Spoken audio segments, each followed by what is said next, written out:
What you could see is the ability to catch Russian formations or North Korean formations out in the open, to hit some of their headquarters, and if they're storing weapons, ammunition, and supplies close to the front so that they can be quickly sent forward to those forces that are fighting, a combined attack could undermine the momentum of those Russian forces or North Koreans that are trying to get forward, and could therefore give the Ukrainian defenders a bit of breathing room. Hello, you're watching Frontline for Times Radio with me, Kate Chabot, and this time we're joined by Matthew Savill. Matthew is the Director of Military Sciences at the London-based think tank RUSI. He focuses on developments and trends in modern conflict, and in his 20 years as a civil servant, he worked mainly at the Ministry of Defence. And in 2022, he was on the operations and crisis team in the wake of the Russian full-scale invasion of Ukraine. Matthew, welcome back. Thank you for your time. This week marked the 1000th day of Russia's full-scale invasion of Ukraine. It is really just a diary entry, as it were, in terms of the number, but very much a moment to take stock. Can you just begin by outlining your overview of the military and political realities at this stage in the war for both Ukraine and for Russia? Good afternoon. I think it's no surprise if I were to say that this feels like a particularly difficult time, both politically and militarily, for Ukraine. And it's not exactly easy for Russia, and we should come back to that. But Ukraine's situation is complicated by a couple of big factors. On the battlefield, and we are talking about an enormous front, they are under significant pressure. So we are seeing Russia using its current set of advantages, which is numbers of people, volume of artillery and other weapons, to grind their way forwards, predominantly in the east, around the Donbass, but also in the south, looking up towards Zaporizhia. And they are also increasing the pressure on the Ukrainian incursion into Russia, the Kursk presence that they've got, and that appears to have shrunk by about 50%. And in the background, they have this ongoing long-range strike campaign against Ukrainian civilian targets and infrastructure. And that's been very heavily drone-based over the past couple of months, but we've then just in the past week or so seen a big spike in missile attacks again. And that is a combination of trying to take more ground and inflict casualties on the Ukrainians and undercut, if you like, the medium-term viability of the Ukrainian government by affecting its political stability, setting up the Ukrainians for a really difficult winter by cutting energy supplies and basically demonstrating that they are going to keep on going, and that's supported by the arrival of North Koreans. And the Ukrainian problem is that they are still suffering from a combination of factors which are undermining their ability to push back. First and foremost is actually not equipment. It's their challenges in recruiting or mobilizing and then training enough people to cover their casualties and build up their forces. And the reason why that matters is because it means they can't easily rotate their existing forces off the front line. They basically haven't had a break. And what we understand and what other people who have done research trips to Ukraine have understood is that you've got units that have been there for months on end in constant contact, under constant pressure. They're physically tired, they're mentally worn down.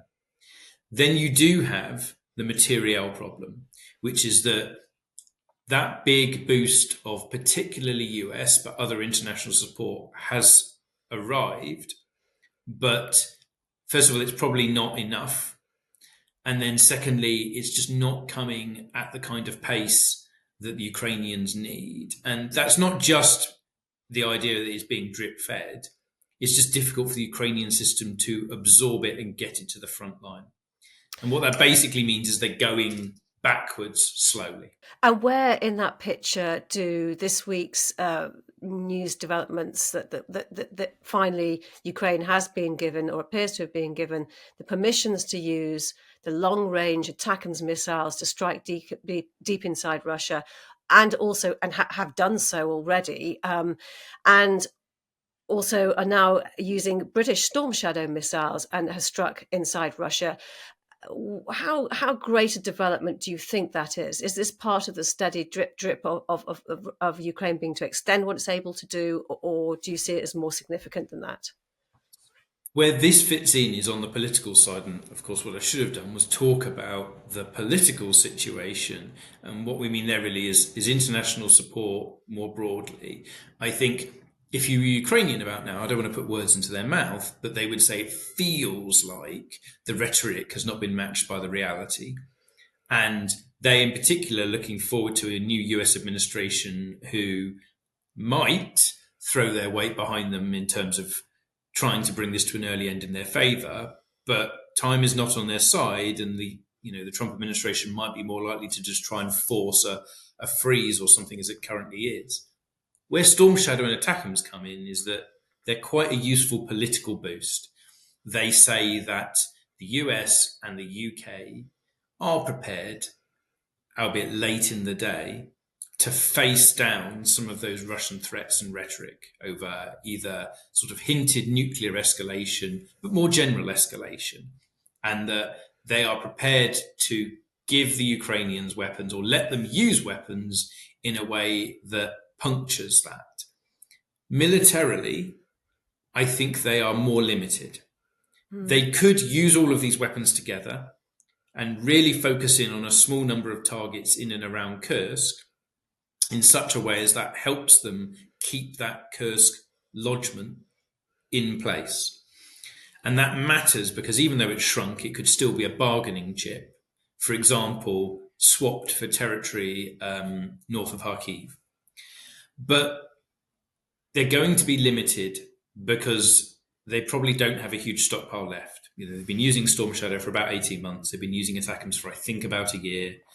Some of the higher profile targets in terms of aircraft have moved out of range, or always out of range. And so I think I'm very skeptical of some of the claims that this is an enormous breakthrough. I've seen some people say it removes the ability to use tactical nuclear weapons. I think that's nonsense, because the Russians have got longer range cruise missiles that could be nuclear tipped. It doesn't really change that military calculation there. It's focused use on a small subset of targets could really help in Kursk. Of course, they could direct them south still and use them in and around Crimea or around the front line. But I think the reason that they're not is an indicator that they haven't got lots left, and they know the problem there is personnel numbers. So in the terms of the actual military targets that it does bring into range, and taking into account what you said about how many missiles they might actually have, how much of a difference do you think, if those targets are struck in and around the Kursk area, how much a difference do you think that will actually have in a knock-on effect on Russia's ability to push forward in the ground battle? I think, first of all, that it seems like we don't know if there's a game of double bluff going on here. Far too much of the discussion around ATACMs and Storm Shadow has happened in public, and that has weakened their effectiveness by giving Russia either advance warning of their use or outlining limitations where you'd want to keep the Russians guessing. If it's true that they're only allowed to be used in and around Kursk, that really restricts it to the forces that are pressing on the Ukrainians around Kursk. And what you could see is the ability to catch Russian formations or North Korean formations out in the open, to hit some of their headquarters, and if they're storing weapons, ammunition and supplies close to the front so that they can be quickly sent forward to those forces that are fighting, a combined attack could undermine the momentum of those Russian forces or North Koreans that are trying to get forward, and could therefore give the Ukrainian defenders a bit of breathing room, time to dig in, it could hit some of the Russian, if you like, if they've built up weapons to pour in fire. It just gives them breathing room. But that's why it looks like it could be quite limited. I think the Ukrainians, if they are constrained, would probably be disappointed that there are a range of other headquarters, logistics targets, and other formations further north, for example, Lipetsk Air Base or in and around Belgorod, where they would like to be striking those too. Mm. Is there a difference in what ATACMs and Storm Shadows can do? And do we know the numbers that Ukraine has actually? So we don't know the numbers. And I suspect they're being closely guarded for an excellent reason, which is that you don't want the Russians to know that you might have run out. There have been various estimates of maybe there were several hundred of each given. And as I say, the rate of which they've been used suggests that we're a long way into that. But I think we won't know numbers until maybe after the war has ended. They are used against different targets. And again, this depends on the warhead. So Storm Shadow is reasonably straightforward. It's a bunker busting weapon. It basically has a dual warhead to help you get through, thick concrete defenses or other barriers. So the first warhead detonates. It punches a hole through which, this is all happening in milliseconds, the second warhead passes through the gap, gets inside the target, and then it detonates. So you'd use that against something that's buried or thick walls, very effective. You wouldn't use it against anything that's sort of exposed or out in the open. It's a relatively small warhead for that purpose. That's where ATACMs comes in. It's a ballistic missile, first of all, so difficult to intercept. Storm Shadow is a cruise missile, although it can fly very low, is kind of hard to spot, but it's not moving very, very quickly. ATACMs is coming in, very difficult angle, very high speed. What we don't know is what type of warheads they've got. There is a large unitary warhead, big, explosive. There is also a cluster variant that scatters hundreds of submunitions over an area. And you could use the unitary warhead against a building or something that's caught in the open. But that's where the cluster variant would come in, because you can cover hundreds of square meters, say an airfield, and take out aircraft, helicopters, troops that have been caught in the open, anything that's is in an area that's difficult to get at, but you can scatter it with submunitions and deny it. So there are different targets for the two weapons. You might use ATACMs also against, if you could identify an air defense site, radars, ground-based missile launchers, those kind of things. What's going to be really interesting is the kind of resources and the energy that Ukrainian forces put into holding what they still have of Kursk, because it has been described as an important bargaining chip for Ukraine, and it has lost, as you said earlier, around half the ground it had since August. What does President Zelensky have to weigh up when he's considering the price worth paying for it, for any political gains, if there are negotiations ahead that involve land? The first thing he's got to factor in is actually the Russian desire for negotiation. I'm aware that, I include myself in this, we often talk as if President Trump is going to come in, he will force negotiations and they will take place. The truth is, first of all, Zelensky has a domestic political constituency to deal with, many of whom are getting tired and would accept some kind of discussion, but they wouldn't accept large territorial compromises. But there's also the question of, why would the Russians talk now? If they feel like they've got the upper hand and they think they have another, let's speculate, 6 months during which they can sustain the current level of extreme casualties, why would they go to talks immediately if they think they can move the front line another 20 kilometers? Maybe join up the 4 oblasts that they're interested in and then talk. Why would they allow the Kursk lodgement to stay the way that it currently is? By chipping away at it, they reduce its value. So I think the challenge for Zelensky is that he might be past the optimum point for negotiations with the tide slightly turning. He's got to make a calculation of, can he convince Trump to give it another go in terms of support for Ukraine? Can he make an argument that Trump should back Ukraine because they can be winners? Or are all of his choices bad compromises, in which case the sooner the better to try and freeze things? And the big problem for the Ukrainians is, what's the end state? Is this an assumption that there will be a freeze? Do they think the Russians will just come back and try again in the future? Are they prepared to accept a territorial compromise in terms of future security guarantees? I mean, there are so many variables here. And I think it's not actually guaranteed that we will move straight into negotiations in January. And it's interesting that coincided when you mentioned sort of the perhaps everyone's assumed that President Putin might want to enter into negotiations. Actually, it might be the absolute opposite at the moment. And that response that he made this week in officially changing or signing off the changes to his nuclear doctrine to lower that threshold to warrant a nuclear strike. I mean, the response to that has been very wide-ranging, hasn't it? I mean, I just wonder where you see that. Is it a sign of confidence and just keeping the word nuclear in the headlines to try and have as much political impact as it can at the moment? And actually, in terms of like the detail of what it really means, it doesn't really change an awful lot. How do you see it? Well, I should caution this. I'm not a deep nuclear doctrine expert. Talking to some of the people who are, it feels like there's a hefty dose of skepticism over the extent of those changes. So some of them are unsurprising, extending deterrence, for example, to Belarus, given that there's been exercises and deployment of nuclear-capable weapons there.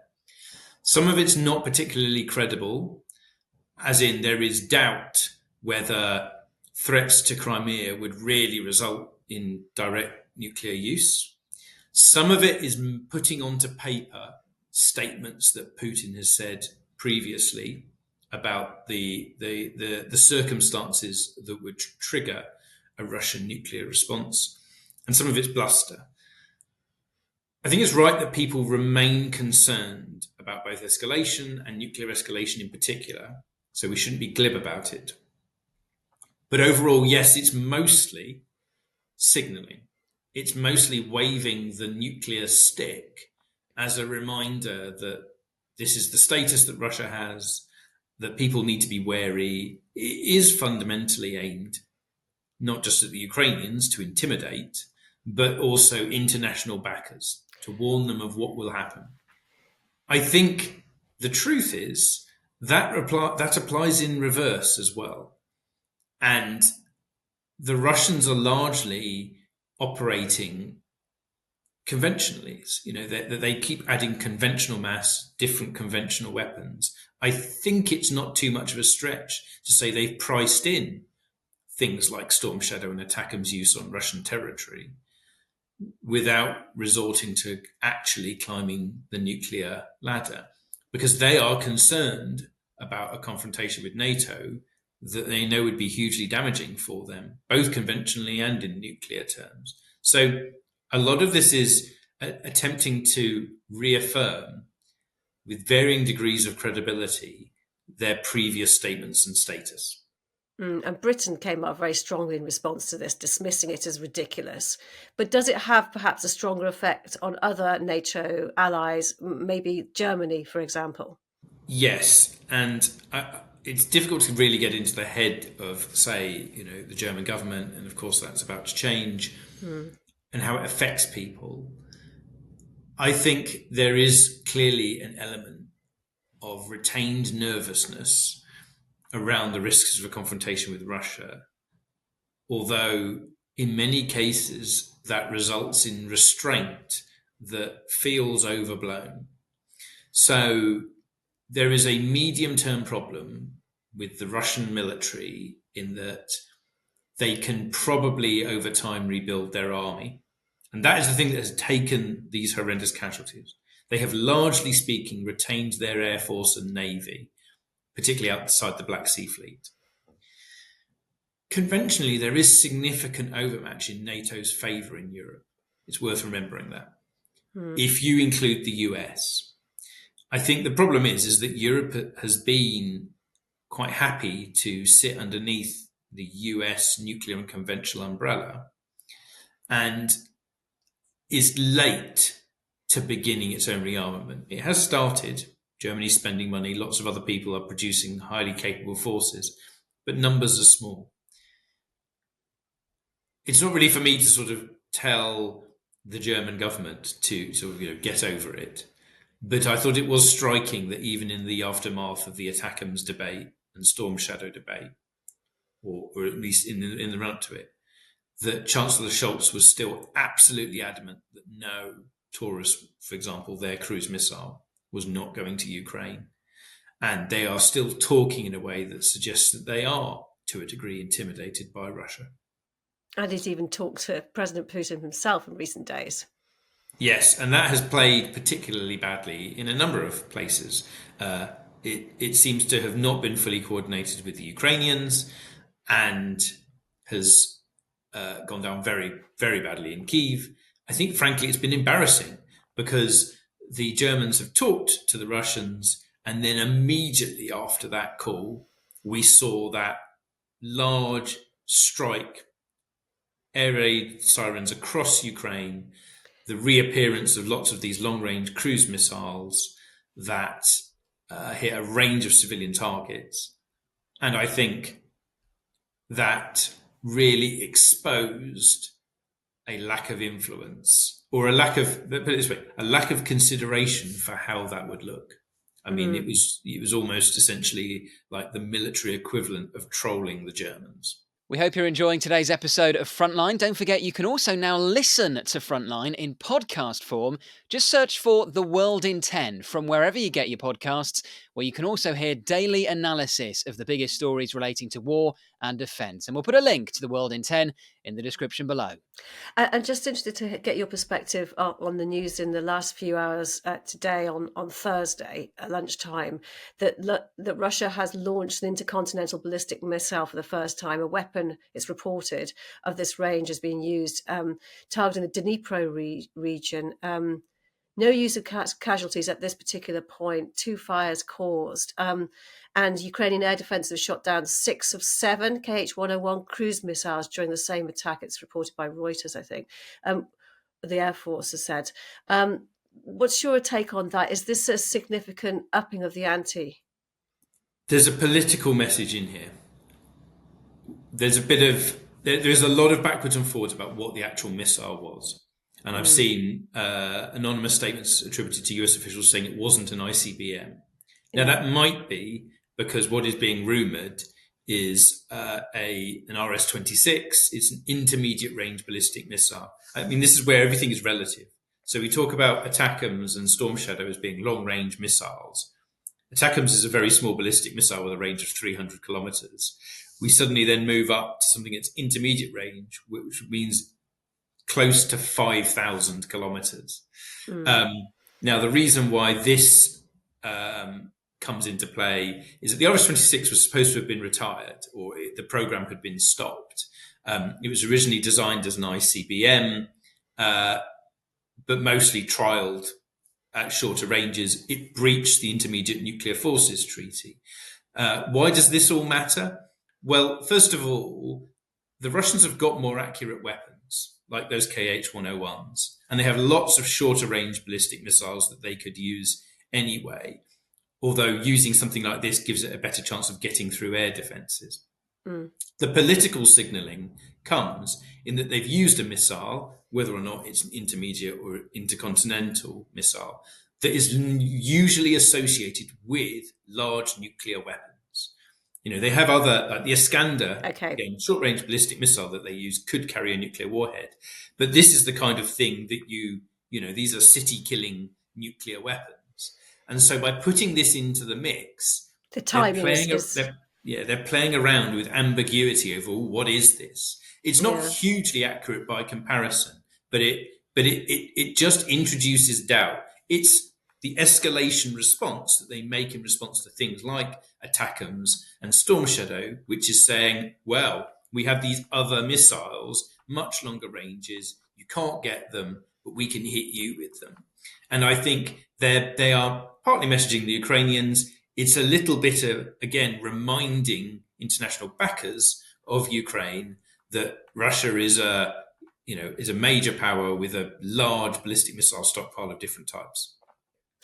You mentioned Kyiv has been under sustained attack in the last few days, and in another development in the last few days is that the US Embassy, Spanish, Italian, Greek, were closed on Wednesday when the US delegation said it had received information of potentially significant Russian air attack. It proves the strength of US intelligence, obviously, but it does raise the question. I mean, I don't know whether, again, this is something that Russia wants to be seen to have been potentially planning this, and that actually, you never know quite what is behind the information that comes out. But what would the consequences be if US sovereign territory, in the terms of an embassy, was deliberately targeted by Russia? I think it would be pretty serious. And we recall, you can go back to the major diplomatic fallout that happened when the US accidentally hit the Chinese embassy during the war in Kosovo, when they struck Chinese embassy in Serbia. And I would note there has been some interesting speculation that was this intelligence, or was this as a result of the Russians notifying the US and others of potential ICBM use? So I don't know what actually triggered that warning. It could certainly have been intelligence of a forthcoming major attack, but there's a little bit of a suggestion that what if this was because the Russians said they might launch an ICBM? They would claim they're fulfilling their ICBM notification obligations, and that's actually what caused it. Except, of course, it was Dnipro that was struck, not Kyiv. There's lots of Russian games going on here, and there's a bit of us trying to parse what's going on. But the consequences would be significant. And I think there's always the danger that what happens is the Russians claim it's an accident, or that it's simply a fact of war. And you've got the ambiguity over other Russian disruptive activity. So I come back to not being blasé about escalation, because, of course, there's a Russian sabotage campaign going on across Europe. They have options to interfere elsewhere. They could conduct more threatening testing. They could support proxies in other countries. They could be diplomatically unhelpful. Russia has got a lot of tools to use, and that is partly why there needs to be a high degree of solidarity and coordination, not just militarily, but diplomatically, amongst supporters of Ukraine.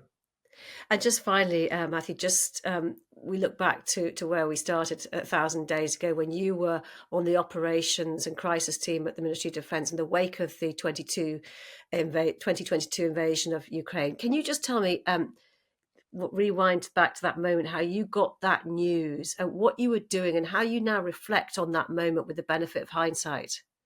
I mean, there's the big picture, which in terms of how people thought this would go, and then there was what I was doing. I mean, strictly speaking, what I was doing when the news came through was sitting at home with COVID, because I had been preparing for the invasion and had done lots of the preparation work and the media briefing. I think it was with James Heapy the Thursday beforehand. And if you remember, we were warning, along with the US, that the invasion was imminent, and people thought it was coming that weekend. And in the end, it was delayed by a few days, and it happened on I think it was the Tuesday night into Wednesday.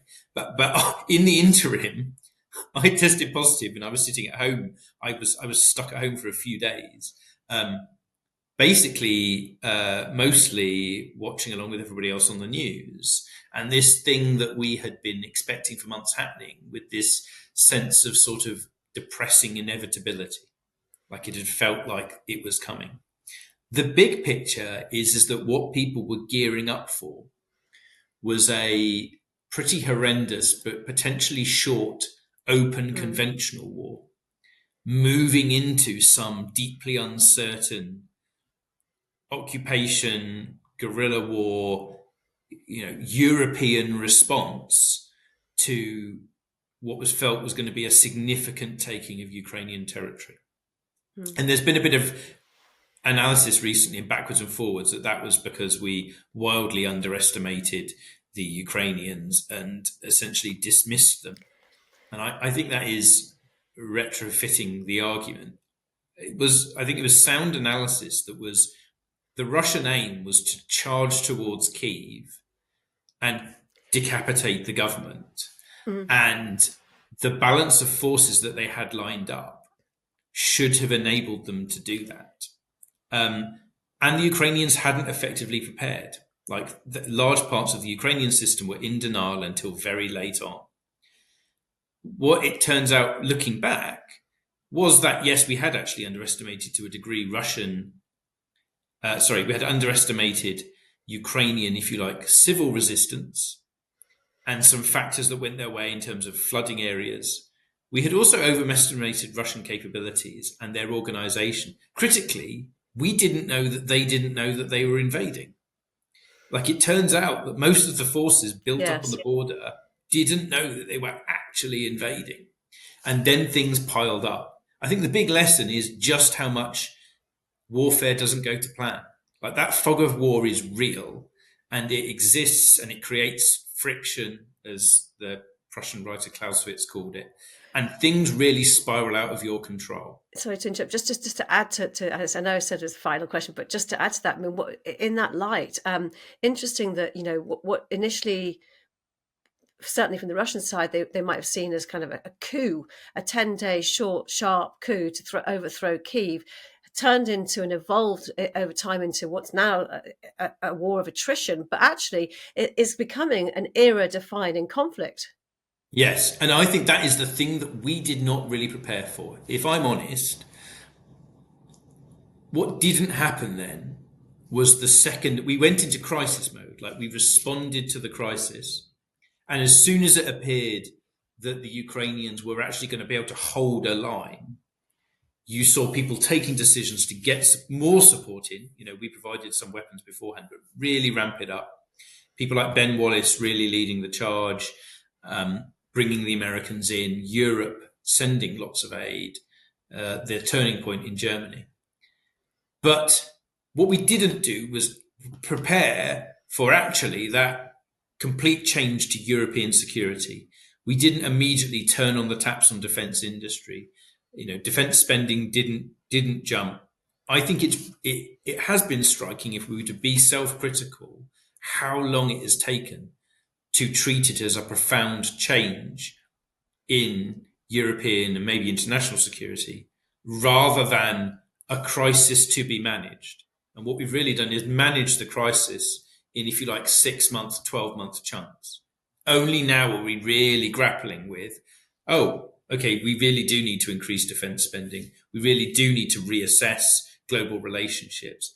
I think there was a fair criticism there that we still to think through the global implications and take action in the wake of that. Matthew Savill, it's been great speaking to you. Thank you for your time. No problem. You've been watching Frontline for Times Radio with me, Kate Chabot. If you'd like to be the first to get exclusive content, you can sign up for membership with the link below. You can also listen to Times Radio for the latest news or read it on thetimes.com. My thanks to our producer today, Louis Sykes, and to you for watching. Bye for now.